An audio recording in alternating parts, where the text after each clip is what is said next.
Reim Bayang mengakui tambah cinta dengan sang istri, Dinda Hau.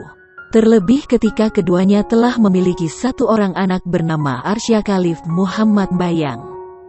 Diakui Reim Bayang dirinya bahkan dibilang budak cinta atau bucin pada sang istri. Hal tersebut diakuinya karena saat ini keduanya telah sah menjadi pasangan suami istri. Reim Bayang mengaku kagum dengan Dinda Hau melihat perannya sebagai ibu untuk mengurus putra sematawayangnya, Arsya Khalif Muhammad Bayang. Melihat perjuangan itu, Rei tak mau menyembunyikan kekagumannya itu melihat Dinda Hau sebagai ibu yang bertanggung jawab.